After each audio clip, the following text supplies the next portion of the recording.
The fluorescent lights of Meadowbrook Care Facility hummed overhead as I pushed through the double doors.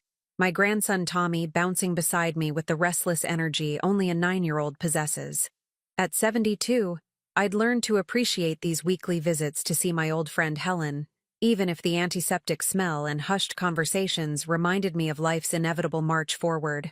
Don't forget to subscribe to the channel and comment where you're watching from. Grandma Loretta, can we get ice cream after? Tommy asked, tugging at my cardigan. We'll see, sweetheart. Let's visit Miss Helen first. The facility's main corridor stretched before us, lined with residents in various states of alertness. Some dozed in wheelchairs, others played cards in the common room. I'd been coming here every Thursday for 6 months, ever since Helen's stroke left her needing round-the-clock care. She was my oldest friend, dating back to our teaching days at Lincoln Elementary, and I wasn't about to abandon her now. Tommy skipped ahead, his sneakers squeaking against the polished linoleum. I was about to call him back when he stopped abruptly near the sunroom entrance, his head tilting in that curious way children have when something captures their attention. Grandma, isn't that the lady in the picture at Mom's house? My heart performed a small skip. What picture, honey? He pointed toward a woman in a wheelchair positioned by the window, sunlight streaming across her silver hair. The one on Mom's dresser, in the frame with the flowers on it. I felt my breath catch. The woman sat perfectly still, her hands folded in her lap, her profile etched against the afternoon light. Even from this distance, even after all these years of only seeing her in that photograph, I recognized her. Vivian Hartley, my daughter-in-law Lucille's mother. The mother Lucille had told us passed away 4 years ago. My mind raced through the conversations. The funeral we'd never attended because it had supposedly been small and private. The way Lucille's eyes had glistened with tears when she'd shown us that very photograph Tommy mentioned. "This is all I have left of her," she'd said. But here sat Vivian Hartley, very much alive, her chest rising and falling with steady breaths. "Tommy, go ask the nurse at the front desk if Miss Helen is awake, would you? I'll be right there." He hesitated, sensing something in my voice, but obeyed. Children are perceptive that way. As soon as he rounded the corner, I approached the sunroom, my legs feeling heavier with each step. The woman turned as I drew near, and I saw her face fully for the first time. It was her, older, thinner, with deep lines bracketing her mouth and shadows beneath her eyes. But unmistakably, the woman from the photograph. Her eyes, a striking blue-gray, widened with recognition, though we'd never met. "You're Lucille's mother-in-law," she whispered, her voice papery and urgent. "I saw you in the pictures she used to show me." Used to show her. Past tense. My throat tightened. "Mrs. Hartley? Vivian?" She glanced around the sunroom nervously. 2 other residents dozed nearby, oblivious. A aide pushed a medication cart past the doorway, not looking in. "Please," Vivian said, reaching out with a trembling hand. "Don't tell my daughter I'm here." The words landed like stones in still water, creating ripples of confusion and dread. "I don't understand. Lucille thinks you're dead." "I know." Her fingers clutched at the wheelchair's armrest. That's what she wanted everyone to believe. My pulse hammered in my ears. "What are you saying?" Vivian's eyes filled with tears that didn't fall, as if she'd cried herself dry long ago. "She put me here 2 years ago, told the staff I had no other family, that she was my only contact. She visits once a month, pays in cash, uses her maiden name for all the paperwork." Her voice dropped to barely above a whisper. "She said if I ever tried to contact anyone, if I ever told the truth, she'd move me somewhere I'd never be found. Somewhere much worse than this." The room seemed to tilt.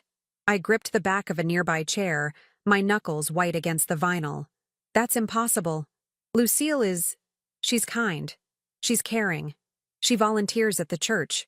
She's my daughter, and I love her," Vivian interrupted. "But she's also capable of things you can't imagine. Please, you have to go. If she finds out you saw me, if she knows that I spoke to you..." "Grandma?" Tommy's voice called from the hallway. "The nurse says Miss Helen is having her physical therapy, but she'll be done in 10 minutes. I turned toward his voice, then back to Vivian. "I need to know more. I need to understand. The file, she whispered urgently. In Lucille's home office, there's a locked drawer in her desk. The key is taped under the bottom of her jewelry box, the wooden one shaped like a heart. But please be careful. She's dangerous when cornered. Grandma? Tommy appeared in the doorway, his face scrunched with concern. I straightened, forcing my expression into something resembling normalcy. Coming, sweetheart. I looked back at Vivian. I'll figure this out. No. Her voice was sharp now, desperate. Just forget you saw me. Protect yourself, protect your grandson.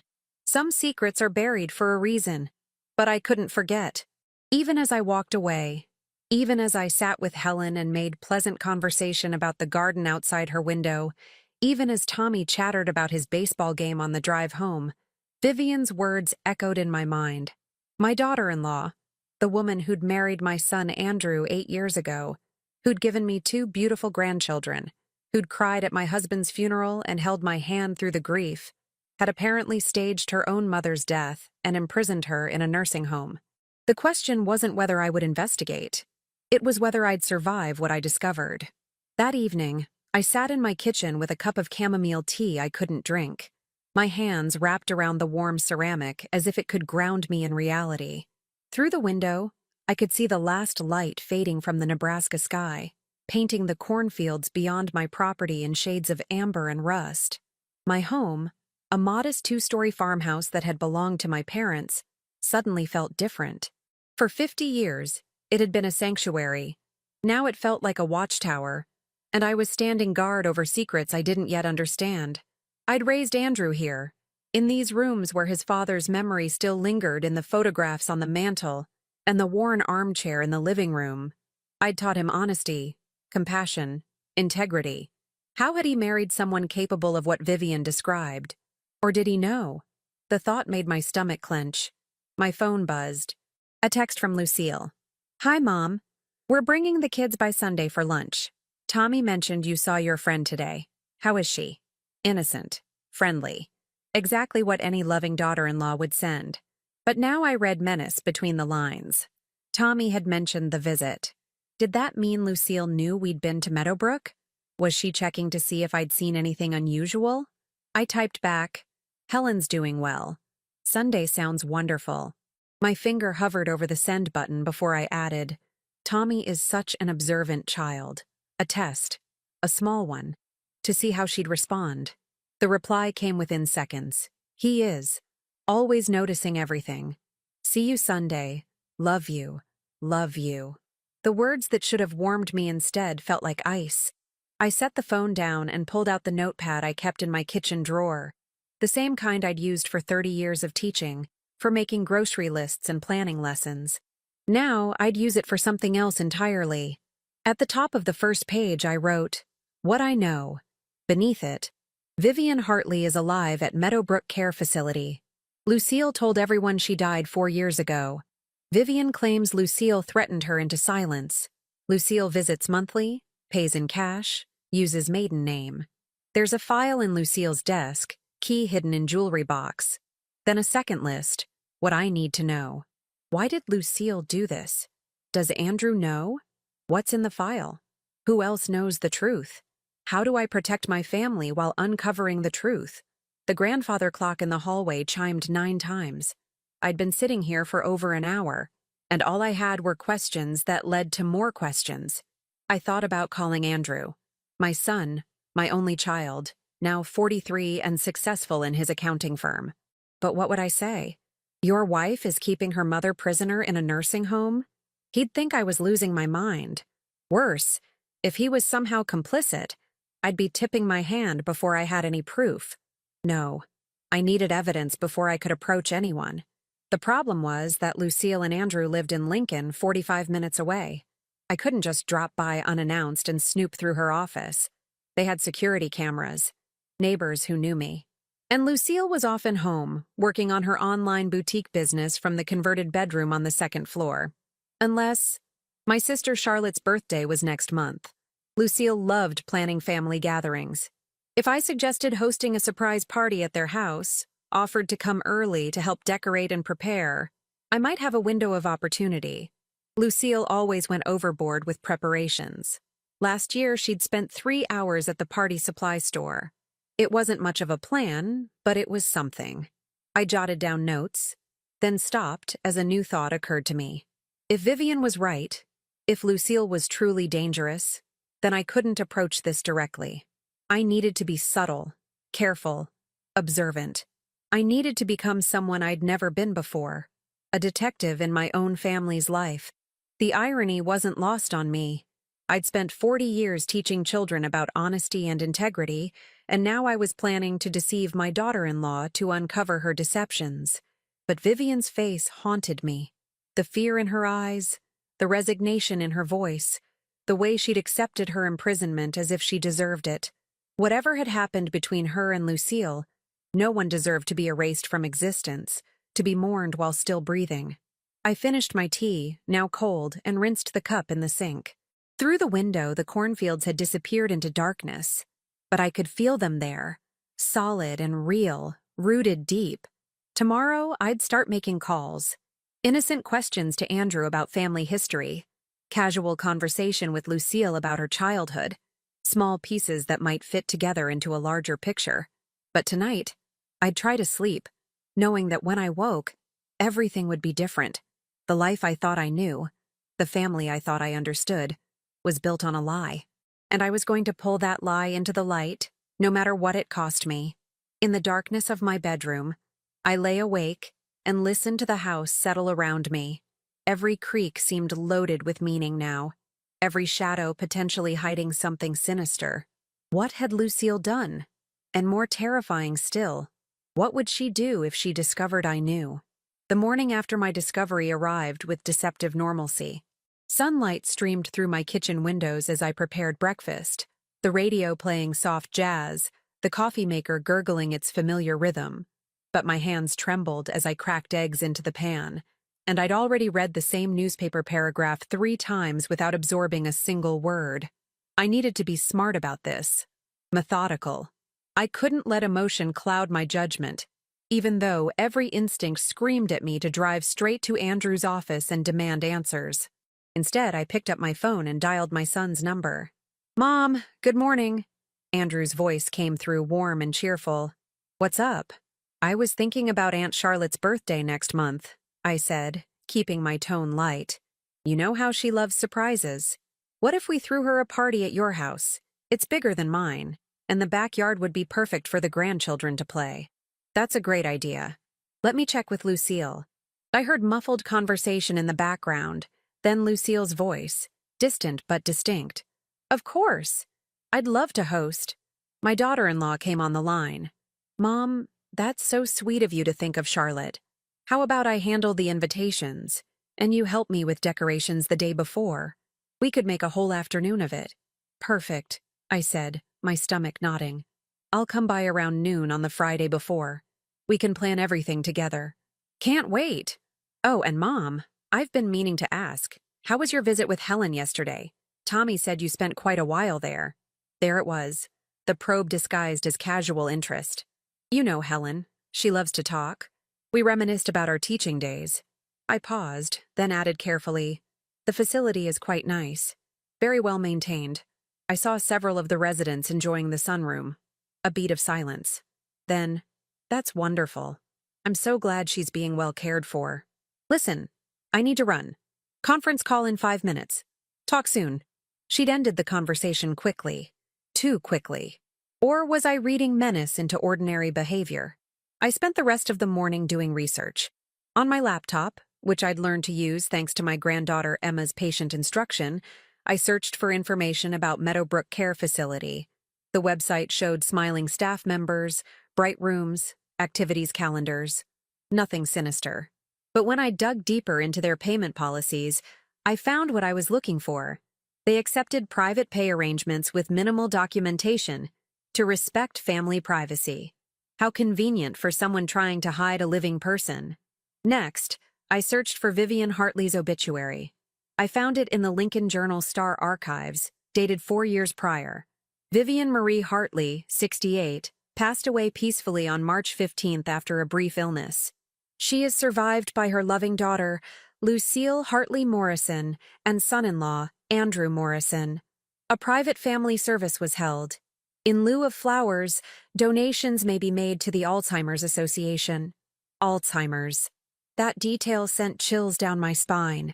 If people believed Vivian had dementia, they'd accept that her daughter might need to place her in care. They'd understand why she might not recognize family members, why she might be isolated. It was the perfect cover story. I was still reading when my doorbell rang. Through the front window, I saw a dark sedan in my driveway. Not a car I recognized. My pulse quickened as I approached the door. A man in his 50s stood on my porch, wearing khakis and a polo shirt, a leather portfolio under his arm. He smiled politely. "Mrs. Morrison? Loretta Morrison?" "Yes? I'm Gary Pritchard from Meadowbrook Care Facility.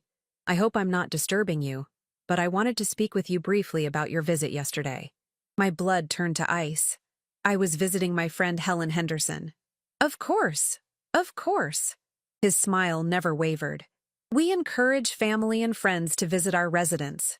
It's just that we have protocols about interactions with other residents, particularly those with specific care requirements. One of our staff members mentioned you spoke with a resident in the sunroom. I gripped the doorframe. I may have said hello to someone. I'm a friendly person, Mr. Pritchard. Naturally. It's just that some of our residents have court-ordered privacy restrictions, guardianship situations, you understand. For their own protection, we need to limit their contact with unauthorized individuals. He pulled a document from his portfolio. This is simply a reminder of our visitor policies.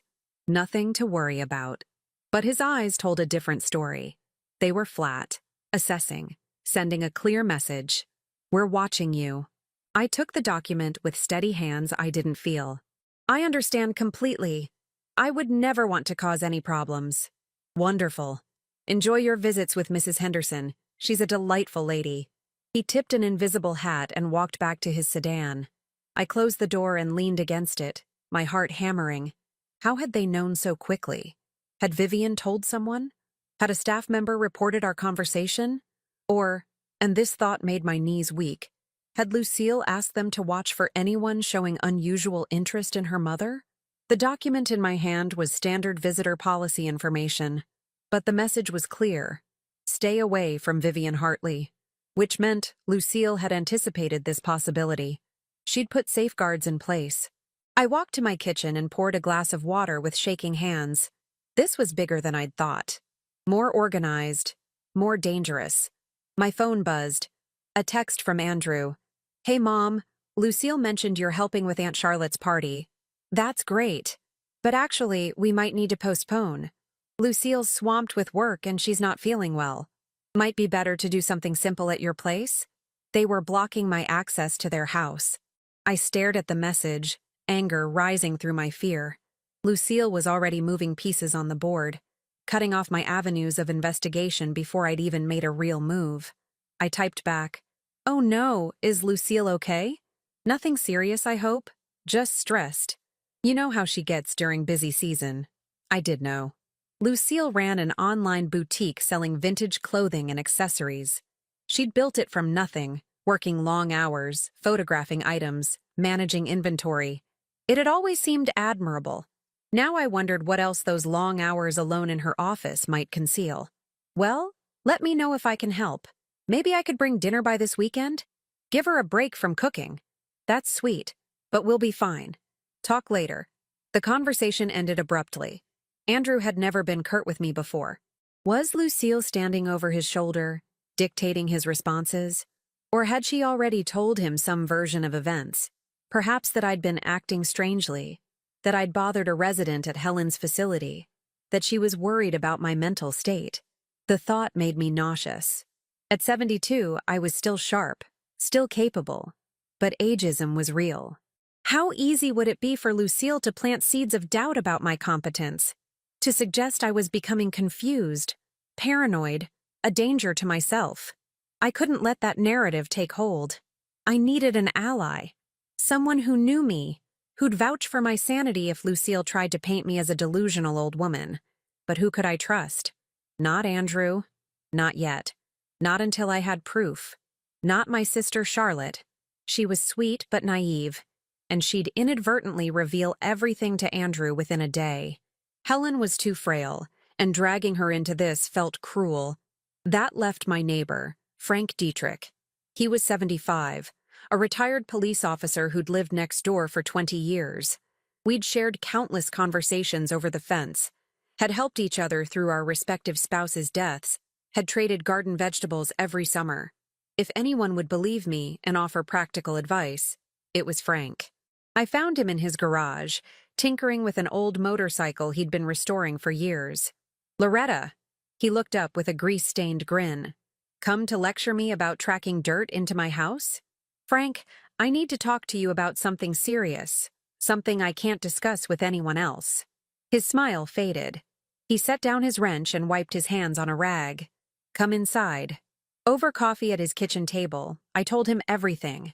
Vivian in the wheelchair, the supposed death 4 years ago, the veiled threats, the nursing home administrator's visit, Andrew's sudden distance.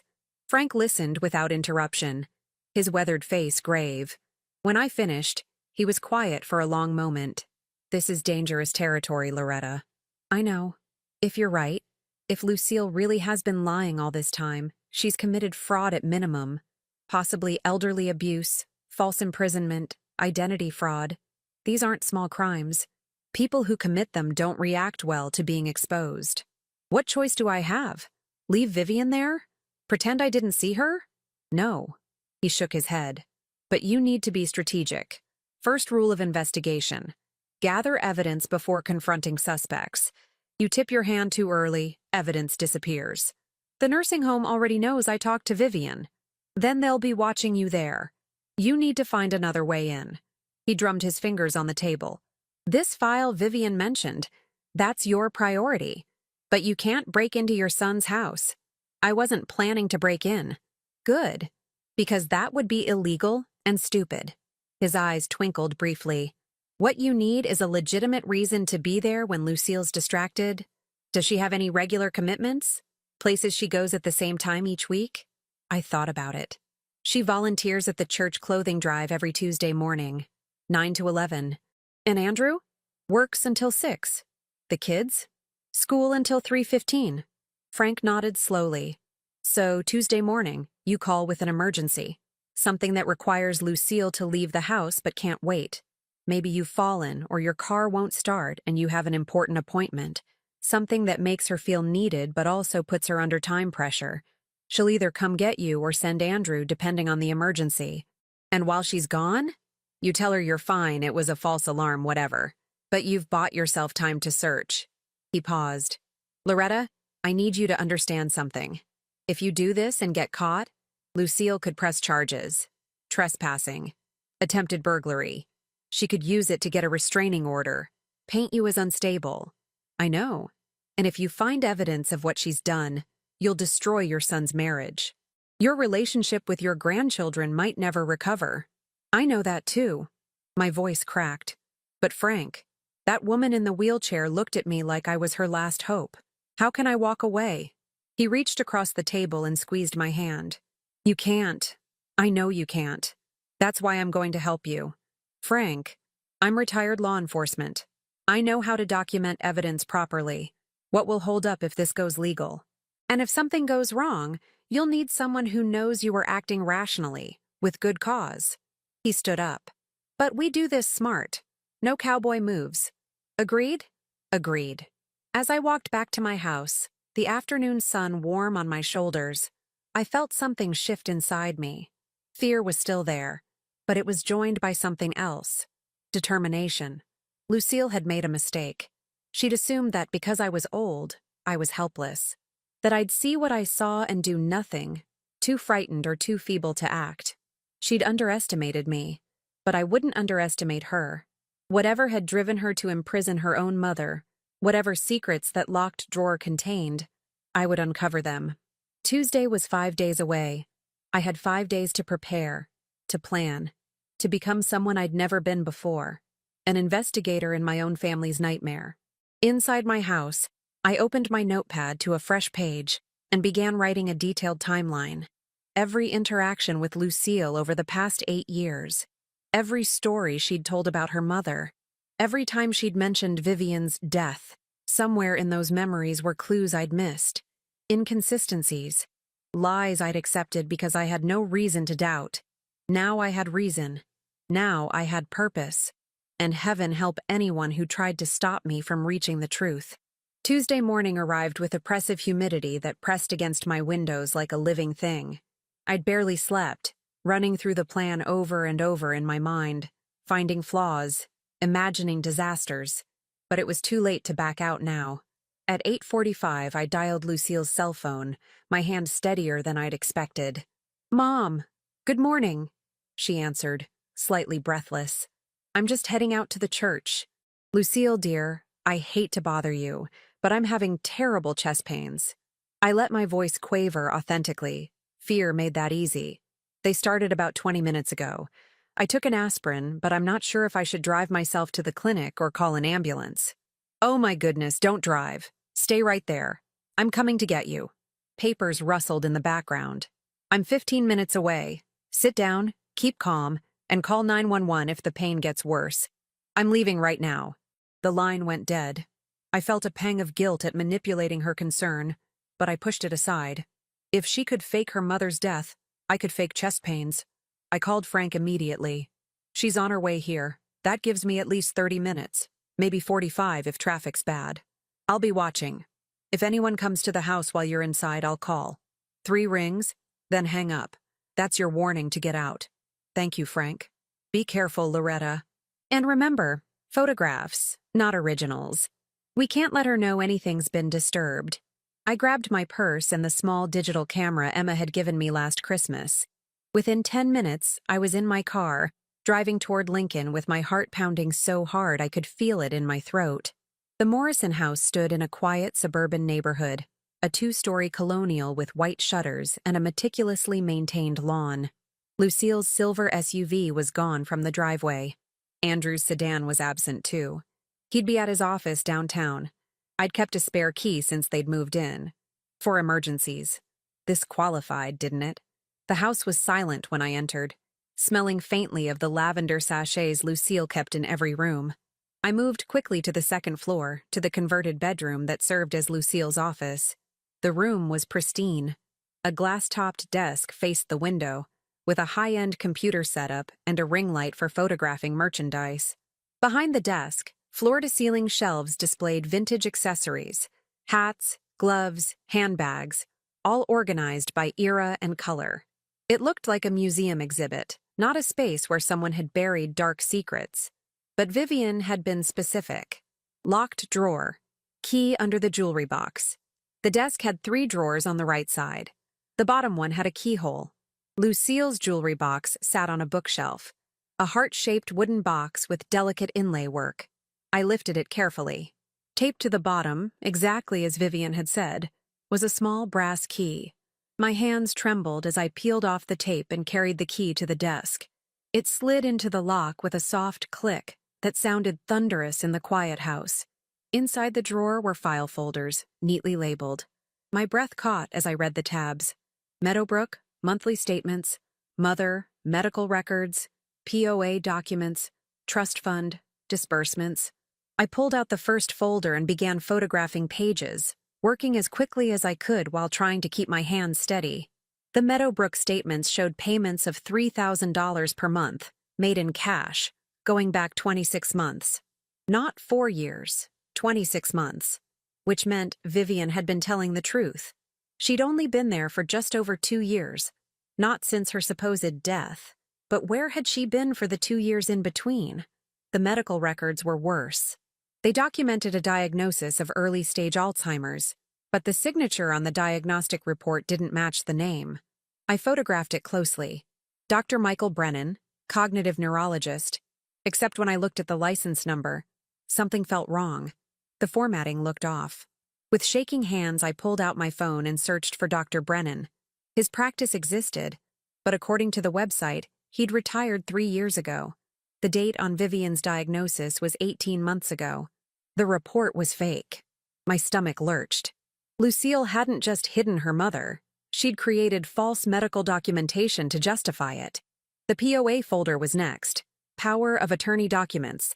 signed by Vivian, granting Lucille complete control over her finances and medical decisions. But the signature looked shaky, uncertain.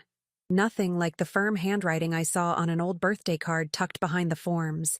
A card Vivian had apparently sent Lucille years ago, before everything went wrong. Had Vivian signed under duress? Or had Lucille forged it entirely? I was photographing the trust fund documents when I heard it. The chirp of the security system being disarmed. Someone was home. My phone rang once, twice, 3 times, then stopped. Frank's warning. Panic flooded through me. I shoved the folders back into the drawer, locked it, my fingers fumbling with the key. The jewelry box. I had to return it. But footsteps were already on the stairs. I dropped the key into my pocket, no time, and moved toward the door just as it opened. Lucille stood in the doorway, her face pale, her eyes locked on mine. In her hand was her cell phone, and on its screen I could see myself, standing in her office, captured by a camera I hadn't noticed. "Mom." Her voice was flat. "What are you doing here?" My mind raced. I was feeling better, and I thought I'd surprise you. I remembered you'd mentioned wanting to reorganize this room, and I thought, don't. She stepped inside, closing the door behind her. Don't insult both of us with lies. The temperature in the room seemed to drop. This wasn't the Lucille I knew, the warm, nurturing woman who'd married my son. This person was cold, calculating, dangerous. "You went to see her," Lucille said softly. "That busybody nurse from Meadowbrook called me yesterday. Said a resident's friend had engaged in an unauthorized conversation with one of our privacy-restricted patients. She sent me the security footage. It was you." "Lucille, I can explain." "No, I'll explain." She moved closer, and I instinctively backed up against the desk. "You saw my mother.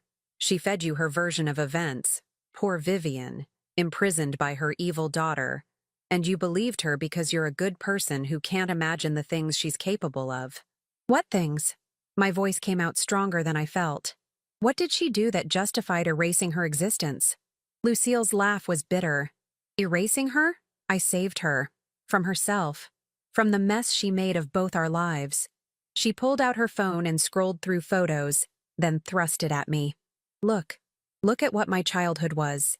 The images showed a younger Lucille, maybe 12 years old, in what looked like a rundown apartment. Bruises on her arms, a black eye. In one photo, she was trying to smile, but the expression was heartbreaking in its forced cheerfulness.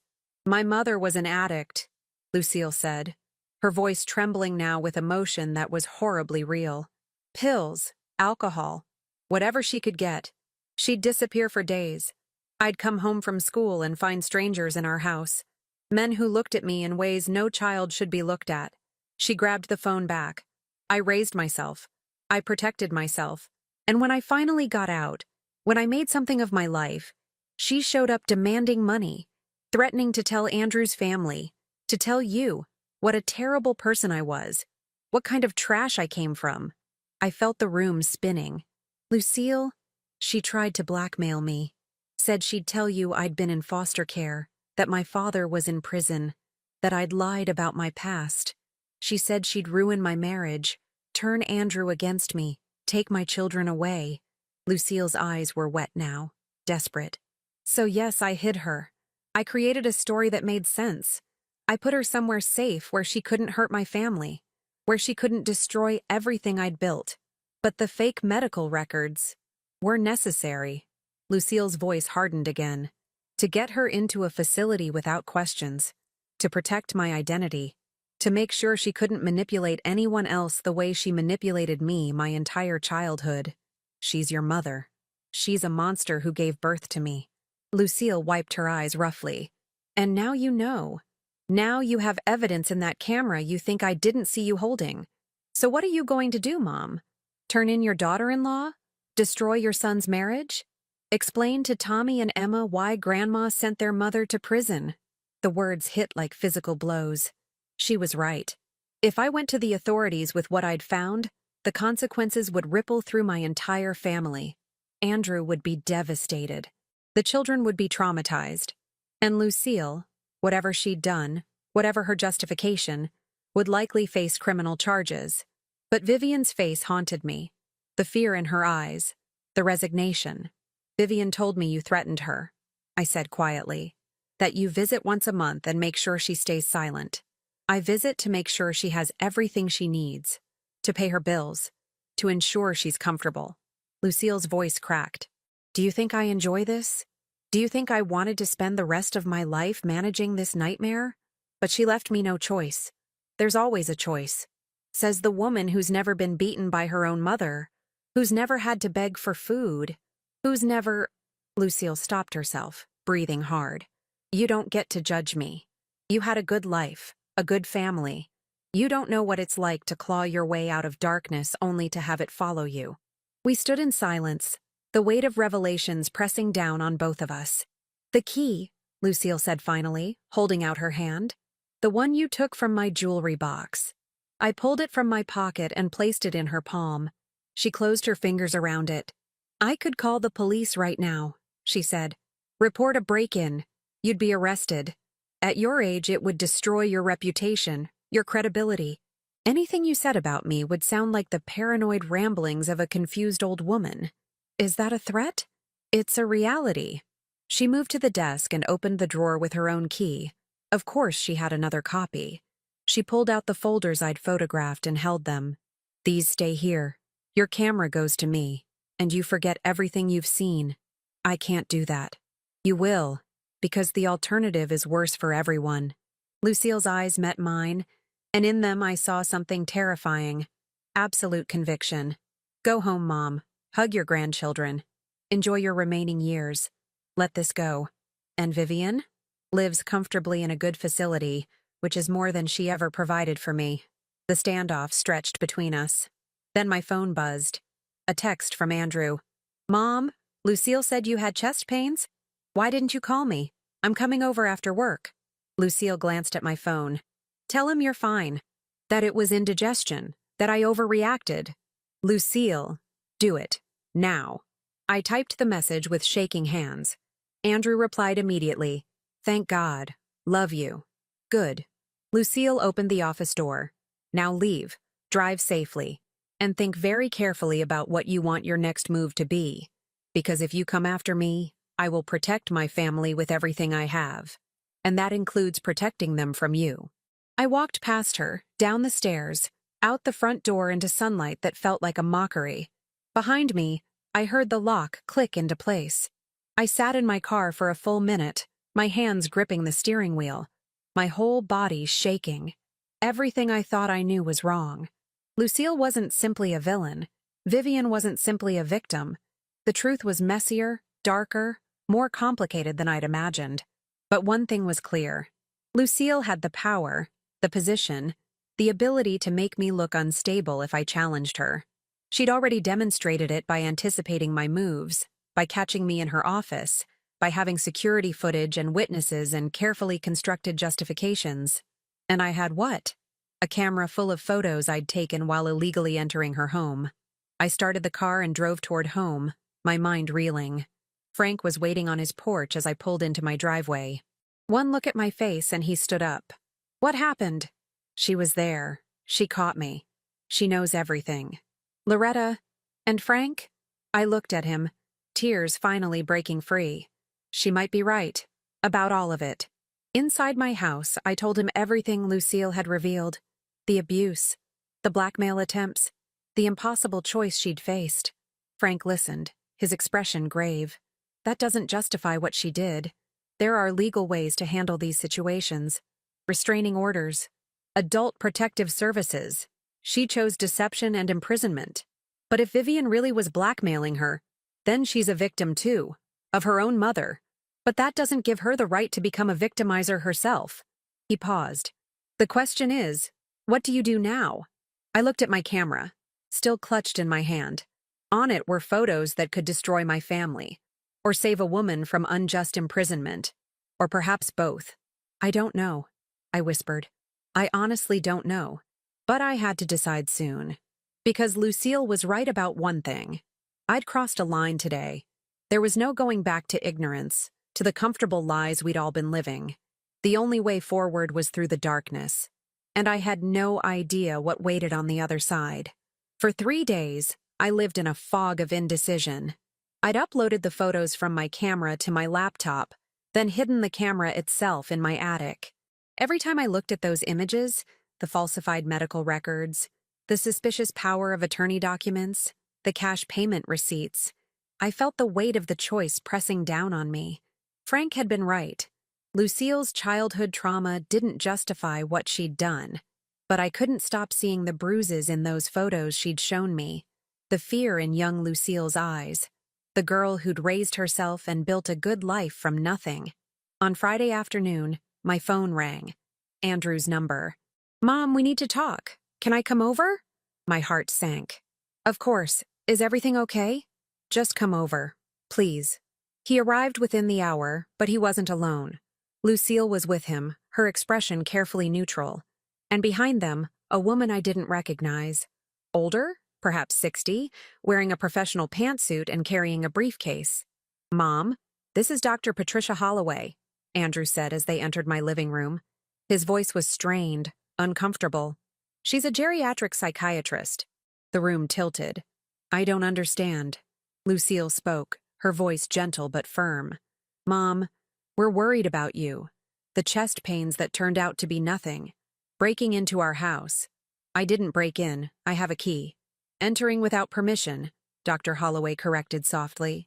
"Mrs. Morrison, your family tells me you've been experiencing some confusion lately. Perhaps some paranoid ideation?" "I am not confused." I looked at Andrew, searching his face for the son I knew. "Andrew, you can't believe this." "Mom, you went through Lucille's private office. You took photographs of confidential documents." He wouldn't meet my eyes. "Lucille showed me the security footage. You were clearly searching for something." Because I stopped myself. If I told them about Vivian, Lucille would simply repeat her version of events. She'd show them those childhood photos. She'd paint her mother as a dangerous blackmailer and herself as a protective mother. And I'd look like a delusional old woman who'd believed lies over her own daughter-in-law. Lucille had outmaneuvered me completely. "Mrs. Morrison," Dr. Holloway said, sitting down uninvited on my sofa, "your family cares deeply about you. They want to make sure you're safe, that you're getting the care you need. Sometimes, as we age, our judgment can become impaired. We might see threats that aren't there, become suspicious of people who love us. There's nothing wrong with my judgment." "Then why did you break into our home?" Lucille asked. "What were you looking for?" I met her eyes and saw the challenge there. "Go ahead," her expression said. "Tell them. Destroy yourself trying to explain." "I was concerned," I said carefully, "about family matters that I thought might be problematic." "What kind of matters?" Andrew pressed. "Private matters. You see?" Lucille turned to Dr. Holloway. "She can't even explain her reasoning. This has been building for weeks. The paranoia, the secretiveness. And she's been visiting that nursing home, spending time with confused elderly patients. I think their conditions might be influencing her perceptions." It was masterful. Every truth twisted just enough to make me look unstable. Dr. Holloway made notes on a tablet. "Mrs. Morrison, have you been feeling more forgetful lately? Misplacing things? Losing track of time?" "No." "Any changes in sleep patterns? Appetite? Mood?" "I'm not sleeping well because I'm worried about—" I caught myself again. "About family issues." "Mom," Andrew said, and now his voice broke slightly. "We think you should consider assisted living, just temporarily, until we can figure out what's going on with you. Somewhere you'd be safe, with people checking on you." The trap closed around me. They wanted to put me away, just like Lucille had done to Vivian. Remove the threat. Silence the witness. "Absolutely not." I stood up, drawing myself to my full height. "I am 72 years old, not senile. I own this home. I have all my faculties, and I will not be manipulated into giving up my independence." "Mom," Andrew tried. "No. If you're so concerned about my mental state, I'll see my own doctor. Dr. Chandler has known me for 30 years. He can evaluate my competence." I looked directly at Lucille. "But I will not be railroaded into a facility by people who have their own reasons for wanting me contained." Dr. Holloway's eyes sharpened. "That's quite an accusation, Mrs. Morrison." Is it? Or is it a perfectly rational observation from someone who's being gaslit? Lucille's expression flickered, just for a second, before smoothing back into concerned sympathy. But I'd seen it. The flash of anger. The recognition that I wasn't going to cooperate quietly. I think we should go, Lucille said, touching Andrew's arm. Let your mother calm down. We can try again when she's more receptive. There's nothing to try. I moved to the front door and opened it. I appreciate your concern, but I'm fine. And this conversation is over. Dr. Holloway gathered her things. Mrs. Morrison, if you change your mind, please call me. Your family only wants what's best for you. She handed me a business card that I took automatically. Andrew was the last to leave. At the door, he turned back. Mom, I love you. We're doing this because we care. Are you? I searched his face. Or are you doing this because your wife told you to? He flinched. That's not fair. Neither is ambushing me with a psychiatrist in my own home. After they left, I locked the door and leaned against it, my entire body shaking. Through the window, I watched them get into Andrew's car. Lucille said something to him, and his shoulders slumped. My phone buzzed. A text from an unknown number. You should have taken the deal. Now things get complicated. R. I stared at the message, ice spreading through my veins. She'd used a burner phone or spoofed the number. Untraceable. Smart. Another buzz. Andrew doesn't want to do this. He loves you. But he'll choose his wife and children over his mother. They always do. Walk away, Loretta, while you still can. I deleted both messages with trembling fingers. A knock at the back door made me jump. Frank's face appeared in the window. I let him in, and he took one look at me and cursed softly. What happened? I told him everything. The psychiatrist. The assisted living suggestion. The veiled threats. They're escalating, Frank said grimly. Trying to get you declared incompetent before you can go public with what you know. It won't work. Dr. Chandler will vouch for me. Maybe. But Loretta, you need to understand what you're up against. If Lucille's willing to bring in a psychiatrist to manipulate your own son against you, she's prepared to go the distance. And she has resources you don't. Money, legal knowledge, a husband who will back her version of events. What am I supposed to do? Let her win? I'm saying you need better ammunition. He pulled out his phone. I called in a favor. Old friend of mine works private security now. He's good at finding information that's not easily found. He showed me a text conversation. Vivian Hartley didn't just materialize at Meadowbrook 2 years ago. She was somewhere else first. He's tracking that down. What good does that do? Because if we can prove Lucille's timeline is a lie, if we can show she's been systematically covering her tracks, it undermines her credibility. Right now, it's your word against hers. And she's got the advantage. We need to change that equation. I nodded slowly, but doubt gnawed at me. Frank, what if she's telling the truth? About the abuse? About Vivian blackmailing her? Then we'll find evidence of that too. And if we do, we'll deal with it appropriately. But kidnapping and fraud aren't the answer to blackmail, Loretta. There were legal options. She chose the criminal ones. My laptop chimed with an email notification. I glanced at the screen and froze. The email was from an address I didn't recognize. Truthseeker2023@ProtonMail. The subject line read, "You're not the first." Frank, I whispered. Look at this. He read over my shoulder as I opened the email. Mrs. Morrison, you don't know me, but I know what you're going through. 3 years ago, I met Vivian Hartley at a different facility, Riverside Manor in Omaha. She told me the same story she told you, about her daughter hiding her, about being threatened into silence. I didn't believe her at first. She seemed confused, paranoid. But then she showed me a letter she'd managed to smuggle out. A letter that detailed exactly what Lucille had done and why. I tried to help. I contacted Adult Protective Services. Within a week, Vivian was gone. Transferred, the staff said. No forwarding information. No records of where she went. The next day, my house was broken into. Nothing was taken except my laptop and phone. The devices I'd used to document everything Vivian told me. I was warned to stop asking questions. I have a family. I have children. I stopped. But I kept copies. Encrypted. Hidden. And now I hear someone's finally asking questions again. So I'm reaching out. If you want to know what really happened to Vivian Hartley, if you want proof that Lucille's story doesn't add up, meet me tomorrow at noon. Lincoln Public Library reference section. Come alone. Bring no electronics. I'm risking everything by contacting you. But Vivian deserves someone to know the truth. And you deserve to know what you're really fighting. The email ended there. No signature. No name. Frank and I stared at the screen in silence. It could be a trap, he said finally. Lucille could have sent this to lure you out, catch you doing something she can use against you. Or it could be real. Someone else who tried to help and got silenced. If it's real, it means Lucille's been doing this for years. Moving Vivian around, covering her tracks, threatening anyone who gets close to the truth. Frank's jaw tightened. That's not a desperate daughter protecting herself from a blackmailer. That's a calculated criminal operation. I thought about the email's details. Riverside Manor, 3 years ago. That would have been during the gap between Vivian's supposed death and her appearance at Meadowbrook. The timeline aligned. I have to go, I said. Not alone. The email said, I don't care what the email said.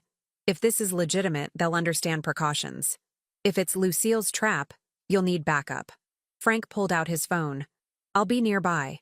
Not with you, but close enough. Any sign of trouble, you signal me. How? Drop something. Your reading glasses, your purse, anything. I'll have eyes on you. I looked back at the email, reading it again. You're not the first. Those words echoed in my mind. How many people had discovered Vivian's existence? How many had Lucille intimidated or threatened into silence? And what would she do to someone who refused to be silenced? My phone buzzed again. This time, it was Andrew. Mom, please call Dr. Holloway. We're really worried. Lucille found some concerning notes in your handwriting at our house, talking about investigations and conspiracies. We just want to help. Notes. What notes? I hadn't left anything at their house. Unless Lucille had planted them. Created evidence of my supposed paranoia to show Andrew, to justify their actions. I typed back, I left no notes. If you found something, it wasn't written by me. Mom, it's in your handwriting. I know your handwriting. She'd forged something, convincingly enough to fool my own son. The realization made my stomach turn. This wasn't just about protecting her secret anymore. This was about destroying my credibility completely, making sure that anything I said, any evidence I presented, would be dismissed as the ravings of a confused old woman. She's closing all the exits, I said to Frank, making sure I have nowhere to turn, no one who'll believe me. Then we need that meeting tomorrow. We need proof that's so solid, so documented that it can't be dismissed. He met my eyes. But Loretta, you need to be prepared. If this informant is real, if what they have to say changes everything, you're going to have to make some hard choices. About your son, about your grandchildren, about whether pursuing the truth is worth losing your family. The truth is always worth pursuing. Is it? Even if it destroys everyone you love? I didn't have an answer to that. Not then. But tomorrow at noon, in the reference section of the Lincoln Public Library, I would learn just how much truth cost. And whether I was willing to pay the price. Outside my window, the sun was setting over the cornfields, painting them gold and crimson. It looked peaceful, beautiful, like everything in my life had looked before I saw the woman in the wheelchair. Before I learned that the people we love most can hide the darkest secrets. Before I understood that age and wisdom sometimes mean carrying knowledge you wish you'd never acquired. I spent that evening backing up everything. The photos from Lucille's office, the emails, my notes. I created multiple copies, stored them in different locations, sent encrypted files to email accounts Lucille didn't know about. If something happened to me, if I ended up like Vivian, disappeared, discredited, erased, someone would eventually find the truth, even if I couldn't live to tell it myself. The Lincoln Public Library smelled like old paper and possibility. I arrived 15 minutes early, my nerves stretched taut as piano wire. My phone switched off and hidden in my purse despite the email's warning to bring no electronics. Frank was somewhere in the building. I'd seen him enter through a different door, carrying a newspaper like any other Saturday patron. The reference section occupied the back corner of the second floor, surrounded by tall shelves that created a maze of relative privacy. At exactly noon, I sat at one of the study tables and waited. 5 minutes passed. 10. I was beginning to think the email had been a cruel hoax when a woman approached, carrying a stack of genealogy books. She was maybe 50, with auburn hair pulled into a practical ponytail and tired eyes that had seen too much. "Loretta Morrison?" she whispered. I nodded. She set down the books and sat across from me, her movements quick and nervous. "I'm Nancy Kendrick. We need to talk fast. I'm not supposed to be here." "Who says you're not supposed to be here?" "My husband. My therapist. Everyone who knows what happened last time." She pulled out a folder from between the genealogy books. 3 years ago, I worked as an activities coordinator at Riverside Manor. That's where I met Vivian. The email said, everything I wrote was true. Vivian was there for 8 months. She was listed as a Jane Doe. No identification, no family contacts. The story was that she'd been found wandering, confused, possibly homeless. But she wasn't confused, Loretta. She was trapped. Nancy opened the folder, keeping her voice low. She told me her daughter had taken everything. Her ID, her credit cards, her phone. Said her daughter had drained her bank accounts and forged documents to gain control of her assets. She begged me to help her. Did you believe her? Not at first. We had several residents with dementia who believed elaborate conspiracy theories about their families. But Vivian was different. She remembered specific details, account numbers, addresses, names, and she was terrified in a way that seemed too real to be delusion. Nancy pulled out a photocopy of a handwritten letter. She gave me this. I made copies before I did anything. Good thing I did. I read Vivian's handwriting, shaky but legible. My name is Vivian Marie Hartley. My daughter, Lucille Ann Hartley, has stolen my identity and imprisoned me in nursing facilities using false names. She claims I have Alzheimer's disease, but this is a lie. I am of sound mind. She is doing this to access my trust fund, $1.2 million left to me by my father. She forged power of attorney documents after drugging me. She has threatened that if I try to contact anyone, she will have me committed to a psychiatric facility where no one will believe me. I don't know what I did to deserve this. I know I wasn't a perfect mother. I had problems when Lucille was young. Addiction issues I'm not proud of. But I got sober 15 years ago. I tried to make amends. I wanted a relationship with my daughter and grandchildren. Instead, she told me that I had no right to her new life, that I was an embarrassment, that her husband's family could never know the truth about where she came from. She said it would be easier if I just disappeared. And now I have. If anyone finds this, please help me. Please contact the police. My social security number is XXXXXXXXXXX. I am a real person. I existed before she erased me. My hands trembled holding the letter. What happened when you contacted authorities? Adult Protective Services opened an investigation. I gave them everything. Vivian's letter, my documentation of her lucidity, photographs I'd taken of her with her permission to prove she wasn't the confused dementia patient her file claimed. Nancy's voice caught. The investigator seemed to take it seriously. She came to interview Vivian. And 2 days later, Vivian was gone. Transferred, they said. Family emergency. But there was no paperwork. No proper discharge. She just vanished. Nancy's eyes filled with tears. Then my house was broken into. My car was vandalized. Someone left a note in my mailbox. Accidents happen to people who don't mind their own business. Did you go to the police? Of course. But there was no evidence connecting it to Vivian's case. The detective suggested I'd made enemies in other areas of my life, that I was being paranoid linking the incidents. She laughed bitterly. Same word they use against everyone who questions the narrative. Paranoid. So you stopped investigating. I have 2 kids, a husband with a heart condition. Someone slashed my tires while my daughter was in the car. Nancy met my eyes. I'm not proud of backing down, but I chose my family over a stranger.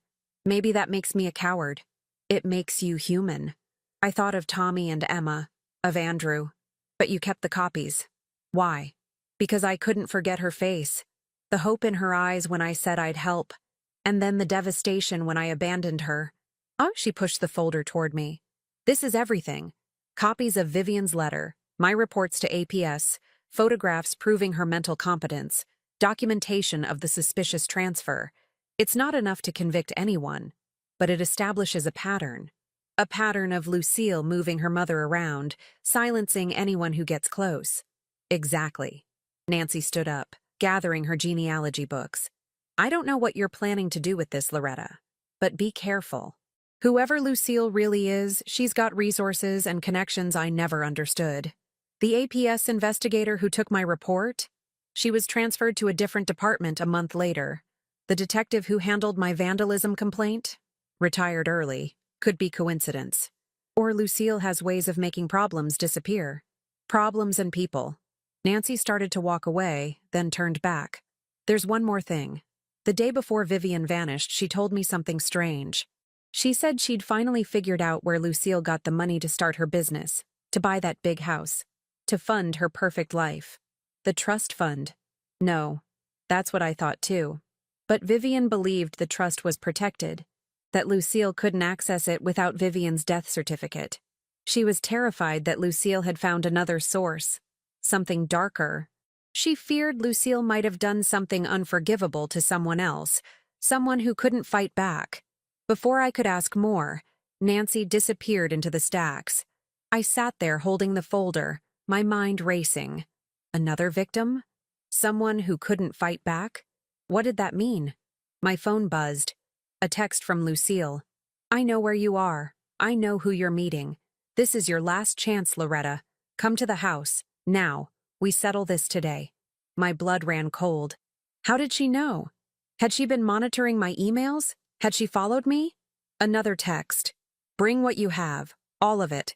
We'll trade. My secrets for your family. Choose wisely. Frank appeared at the end of the aisle, his face grim. He'd seen the texts. I'd set up my phone to forward everything to him as backup. It's a trap, he whispered. Maybe, or maybe she's finally ready to talk. Really talk. I looked at the folder Nancy had given me. Frank, what if there's more? What if Vivian's not the only victim? Then you go to the police with everything. Now. Before this escalates further. With what? Illegal photographs from a break-in? A forged letter that might not be forged but could be? A suspicious transfer from a nursing home 3 years ago? I shook my head. It's all circumstantial. Lucille's a respected businesswoman with a clean record. I'm an old woman who broke into her house and got caught on camera. Who do you think they'll believe? So what's your play? I thought about it. Lucille wanted to trade. My evidence for… what? My silence? My cooperation? Or was she planning something more permanent? But she'd made a mistake. She'd given me an opening. I'm going to her house, but not alone and not unprepared. I pulled out my phone and made a call. Andrew, it's Mom. I need you to come to Lucille's house in 1 hour. Don't tell her I called. Just make an excuse. Forgot something, need to pick up paperwork, anything. But be there, please. Trust me one more time. Mom, I don't think… Andrew, I'm asking you to trust the woman who raised you, who taught you right from wrong, who's never lied to you in your entire life. My voice broke. 1 hour. If I'm wrong about everything, I'll voluntarily see Dr. Holloway. I'll consider assisted living. I'll do whatever you think is best. But give me this one chance to show you the truth. Silence. Then, 1 hour. But Mom, if this is what I think it is, it's exactly what you think it is. That's why you need to be there. I hung up and looked at Frank. I need you to do something for me. Something important. Name it. I told him my plan. His eyes widened. Loretta, that's dangerous. If she reacts badly, then you'll be my witness. You'll have everything documented. And Andrew will see who his wife really is. I stood up, folder in hand. I'm 72 years old, Frank. I've lived a good life. But I will not go to my grave knowing I let an innocent woman suffer because I was too afraid to act. Vivian might not be innocent. Maybe not. But she's human. And she deserves the truth to come out, whatever that truth is. Lucille's house looked the same as always. Perfect lawn, flower boxes bursting with color, a wreath on the front door that said, "Welcome." The facade of a happy home. I rang the doorbell. Lucille answered immediately, as if she'd been waiting. "Loretta, come in." Her voice was calm, controlled, dangerous. I followed her to the living room where photographs lined the mantel. Andrew and Lucille's wedding, the grandchildren's school pictures, family vacations, all the memories of a life built on lies. "Where is it?" Lucille asked. I set Nancy's folder on the coffee table. Everything. Vivian's letter from Riverside Manor. Documentation of her suspicious transfer. Proof that you've been moving her around, silencing people who try to help her. Lucille flipped through the folder without emotion. "This doesn't prove anything. It's a confused woman's paranoid writings and one bleeding heart employee's conspiracy theories. It proves a pattern, and I have more. The photos from your office, the fake medical records, the cash payments to Meadowbrook." I pulled out my phone. All backed up. Multiple locations. Multiple people have copies. "Meaning what? You'll go to the police? Destroy your son's family? Make your grandchildren hate you?" Lucille set down the folder. "You're bluffing, Loretta. You don't have the stomach for this." "You're right. I don't want to destroy my family." I met her eyes. "But I won't let you destroy an innocent woman either. So here's what's going to happen. You're going to transfer your mother to a better facility, one where she has access to phones, visitors, freedom. You're going to give her back her identification and her dignity. And you're going to make peace with whatever happened between you. Or I release everything. Not to the police. To the media. Local news loves stories about respected businesswomen hiding dark secrets. Your boutique will be destroyed. Your reputation will be ashes. Andrew will learn exactly who he married." Lucille laughed. Actually laughed. "You think you're the hero here? You don't know anything, Loretta. You don't know what she did to me, what she's capable of. Then tell me, make me understand. Why? So you can judge me? Decide I'm the monster?" Lucille's composure finally cracked. "She destroyed my childhood. She brought men into our home who hurt me.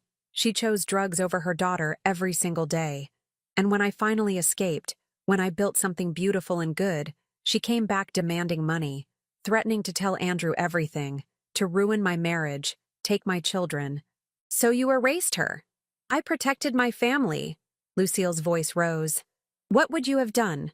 Let her destroy everything? Let my children learn their mother came from trash? Let Andrew's family look at me with pity and disgust? I would have gotten a restraining order. I would have handled it legally. The law doesn't protect people like me from people like her. The law says blood matters more than survival." Lucille moved closer. "You want to talk about victims? I'm the victim. I'm the one who suffered. And I'm the one who finally took control of my own life. By taking away someone else's. By taking away someone who tried to take mine first." We stared at each other, two women on opposite sides of an impossible divide. The front door opened.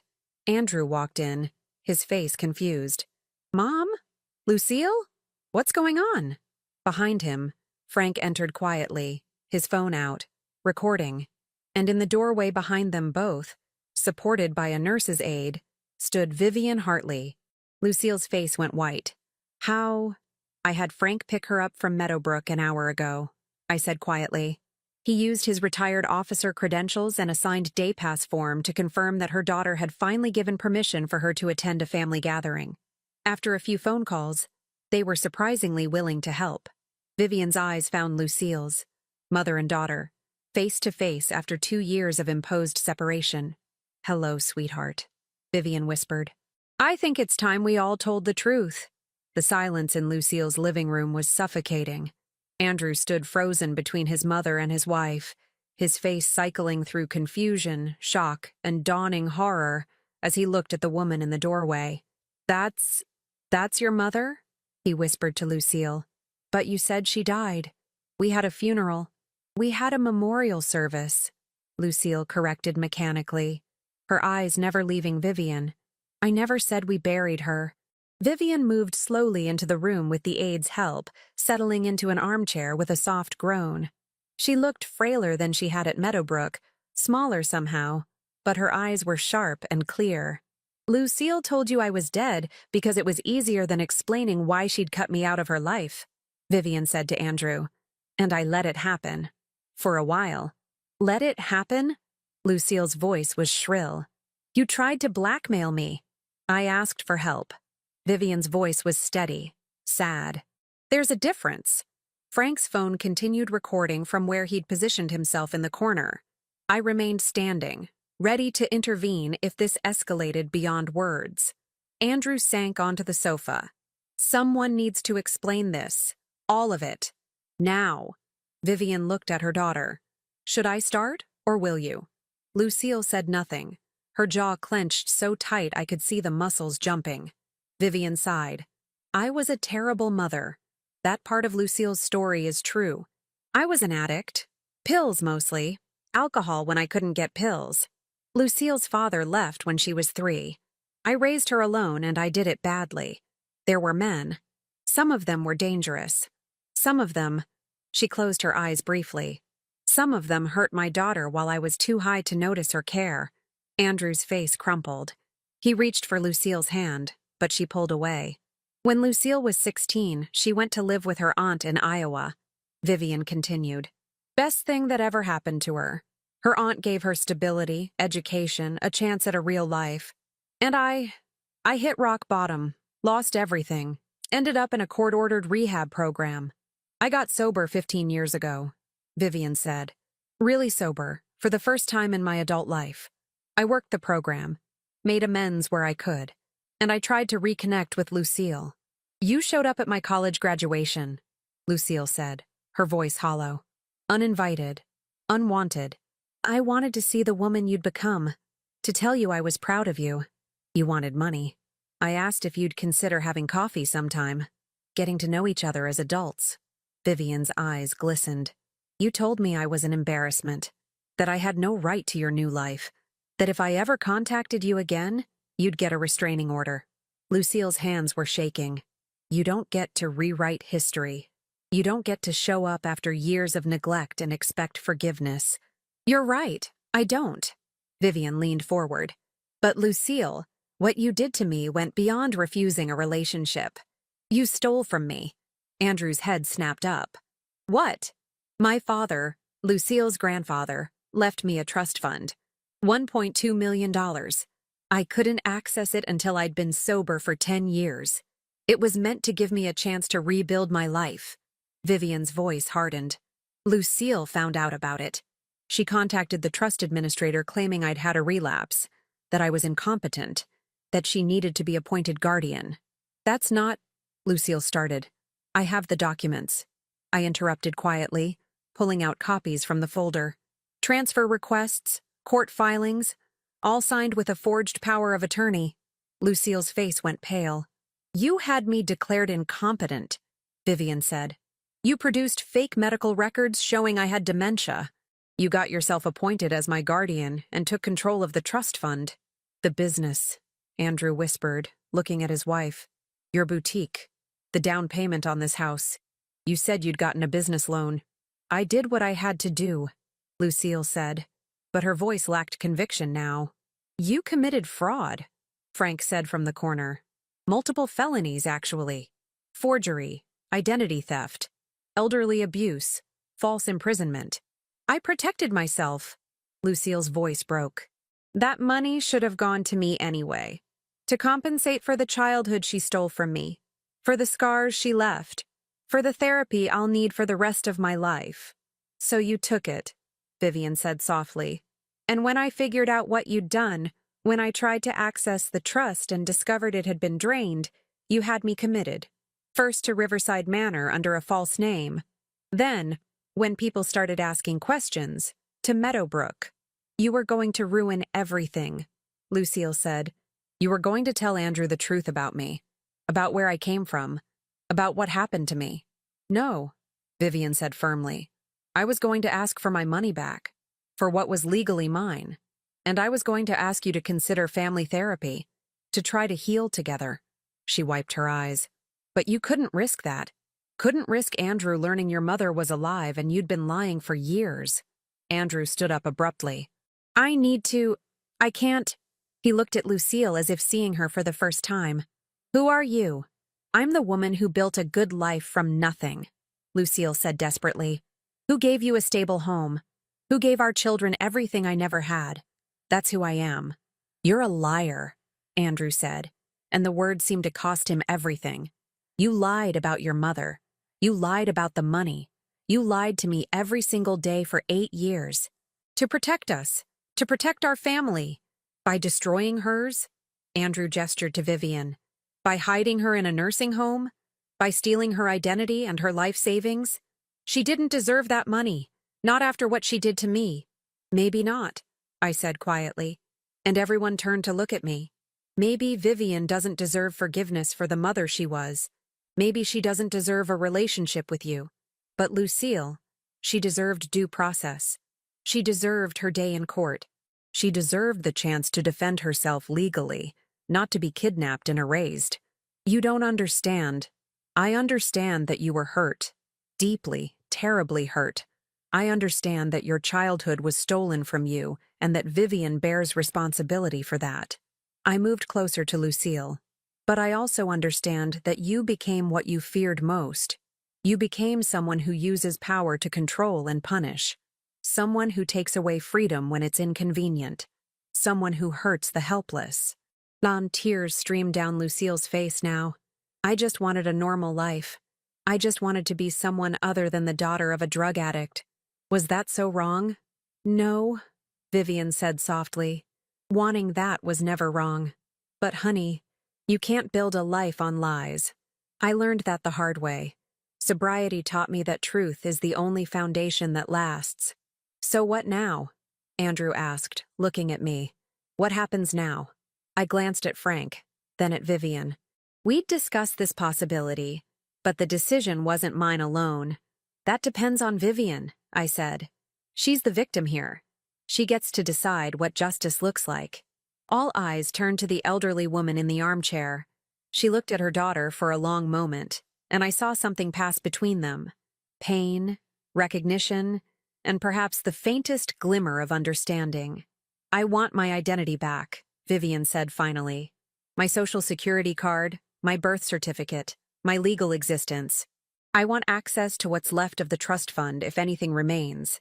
And I want to live independently, with support if I need it, but with my freedom intact." "And Lucille?" Frank asked. "Legally, she's committed serious crimes." "I know." Vivian's voice was heavy. "But sending her to prison won't heal either of us. It'll just destroy more lives. Andrew's, the children's, everyone's." She looked directly at Lucille. "So here's what I propose. You return what you stole. Every penny. You transfer me to a proper apartment with home care services. You restore my identity through whatever legal channels exist, and you get yourself into therapy, real therapy, to deal with what happened to you. And if I do all that," Lucille whispered, "then I don't press charges. I let you keep your family, your business, your life." Vivian paused. "But I won't be hidden anymore. Andrew and the children will know I'm alive. They'll know the truth, not all the ugly details, but enough. And someday, maybe years from now, if you ever want to try to have a relationship, the door will be open." Lucille stared at her mother in disbelief. "Why? After everything I did? Why would you offer me that?" "Because you're my daughter. Because I failed you first. And because destroying you won't undo the past. It'll just create more pain." Vivian's voice broke. "I can't give you back the childhood you deserved, but I can refuse to take away the future you've built. Even if you built it on my theft." The room fell silent except for Lucille's quiet sobbing. Andrew moved to his wife, not to embrace her, but to look her in the eyes. "If you do this, if you make this right, I'll stand by you. We'll get through it together. But if you refuse, if you keep lying," he swallowed hard, "then I take the kids and I leave, because I won't raise them in a house built on deception." Lucille looked around the room, at her husband, her mother, me, Frank, at the life she'd constructed and the lies that had supported it. "Okay," she whispered finally. "Okay, I'll do it. All of it." 3 months later, I sat in my kitchen with a cup of chamomile tea that I actually drank this time. watching the autumn sun paint the cornfields in shades of amber and rust. Vivian lived in a small apartment in Lincoln now, close enough for occasional visits, but far enough for privacy. She'd recovered about $800,000 from the trust fund. The rest Lucille had spent, but she was making payments to restore it. The boutique had been liquidated to cover the debt. Andrew and Lucille were in counseling, separately and together. The children knew their grandmother was alive now. Tommy had been confused but adaptable. Emma, at 12, had been angry at the deception, but curious about this new family member. Lucille had been diagnosed with complex PTSD from her childhood trauma. Her therapist said it would take years to untangle the defensive mechanisms she'd built, but she was trying. Frank stopped by most afternoons, and we'd talk over the fence about ordinary things, weather, gardens, the neighbor's new puppy. But sometimes he'd look at me with that knowing expression and say, "You did good, Loretta. You saved someone who needed saving." I wasn't sure I'd saved anyone. I'd just refused to look away. My relationship with Andrew had been strained at first. He'd been hurt that I hadn't come to him sooner, angry that I'd broken into his house. But eventually, he'd understood. "You were the only one willing to see the truth," he'd told me. "Even when it was hard. Even when it could have cost you everything." Nancy Kendrick had sent me a letter. In it, she'd written, "Thank you for having the courage I lacked.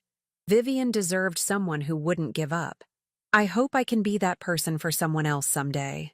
As for me, I'd learned something about age and wisdom that I'd never fully understood before. Being old doesn't mean being helpless. It means having decades of experience reading people, seeing patterns, understanding that the world is complicated and morality rarely fits into neat boxes. Lucille wasn't a monster. Vivian wasn't a saint. They were two women who'd hurt each other, failed each other, and were now trying to find a way to coexist with the weight of that history. And I was the old woman who'd refused to let injustice hide in the shadows, even when confronting it meant risking everything I held dear. My phone buzzed. A text from Vivian. "Having dinner with the grandchildren tonight. Lucille won't be there. She's not ready, but it's a start. Thank you for giving me back my life." I typed back, "Thank you for having the grace to rebuild it with compassion." Outside my window, the cornfield stretched toward the horizon, solid and enduring. My farmhouse stood firm on its foundation, weathered but strong. I'd lived 72 years, and I'd learned that wisdom isn't about having all the answers. It's about asking the right questions, about refusing to accept easy explanations when the truth is more complex, about standing up for those who can't stand up for themselves, even when the cost is high. The woman in the wheelchair had looked at me with desperate hope, and I'd chosen to honor that hope, not with violence, not with vengeance, but with patience, intelligence, and the quiet strength that comes from a lifetime of facing hard truths. I was old, yes, but I was not powerless, and in the end, that had made all the difference. Thank you for watching, and don't forget to check out the video on your screen right now. I'm sure it will surprise you.